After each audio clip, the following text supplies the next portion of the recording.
Hi hello दोस्तों नमस्कार। आम्ही आलो आज इथं शेतामध्ये। आमचं चॅनलचं नाव आहे गावठी राडा कॉमेडी ब्लॉग या चॅनलचं नाव आहे आणि आम्ही शेतामध्ये आलो आहो।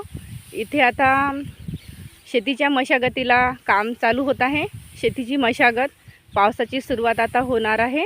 मृग नक्षत्राच्या पारावर आता हे पूर्ण शेतीमध्ये जे काही तणीस वगैरे आहे जे काही कचरा काढी आहे पाऱ्यांवर ते जाळून आम्ही आता ते शेतीला व्यवस्थित करून ठेवतो, जेणेकरून पाऊस आल्यावर आम्हाला मग शेतीचे कामे करायला बरं होते। म्हणून आता यांच्याकडे शेती आहे, बैल आहे, बैलांसाठी पावसाचं चारा म्हणून याची व्यवस्था केली पाहिजे आणि जेणेकरून शेती पण खाली होणार।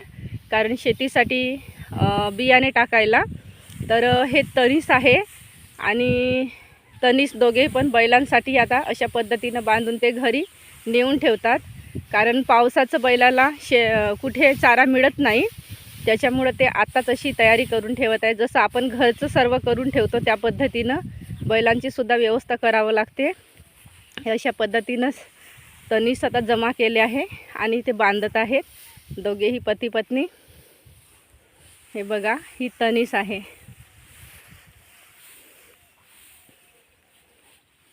त्यांच्या सोबतीला त्यांच्या घरचा किटू पण आहे। किटूची एंट्री ते मध्ये असतेच। हे आमचे भाऊजी येत आहेत मोठे, ते पण आता नेणार आहेत तणीस। त्यांनी पण तणीस बैलांसाठी नेऊन राहिले आहे। हे आमचे मोठे भाऊजी आहेत, हे आमचे छोटे भाऊजी आहेत, ही आमची ताई आहे आणि हा आमचा किटू आहे। किटूची एंट्री मध्येच असते, कुठेही घराच्या बाहेर निघाला की आधी तो येते मध्येच।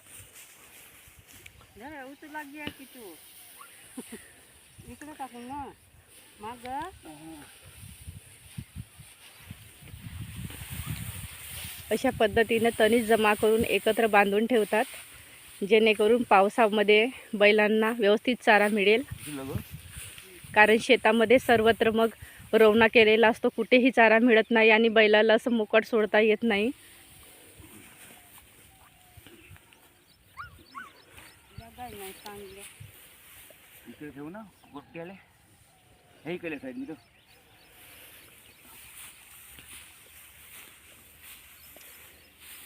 त्यांनी एका कापडामध्ये बांधलेली आहेत, बेडशीटमध्ये, आणि भाऊजी दोरी रशे बांधून राहिले आहे। ते नेता येते का भाऊजी? सांडत नाही का तणीस? आता सांडते पण आता कसा तरी न्याय लागल। कापडामध्ये बांधायची असते। एवढी तणीस जमा करून ठेवता का मग तुम्ही? हो। जागा आहे का ठेवायसाठी?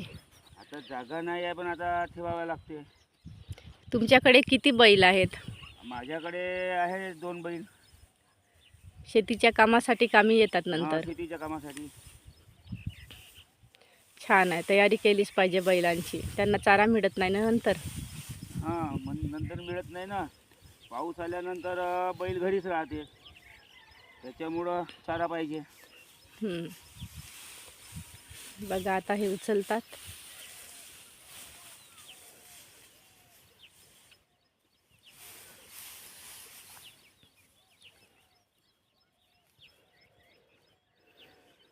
खूप छान असं पूर्ण गाव आहे, जवळच हे घर आहे गावातील, आणि खूप सुंदर असं सूर्यनारायण उगवलं आहे।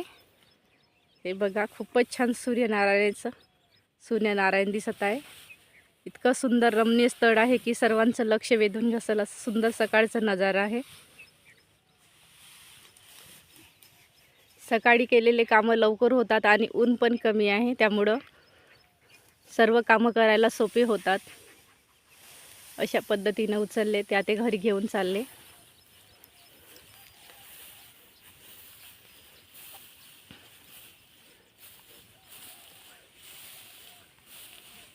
सोबत किटूची पण एंट्री झाली आहे, किटू पण त्यांच्या मागे मागे चालला आहे। हे त्यांचं साहित्य आहे। अशा पद्धतीने ते तणीस जमा करतात। चल किटू, चला घरी, चला चला। तिकडे कुठं चालला? या इकडे।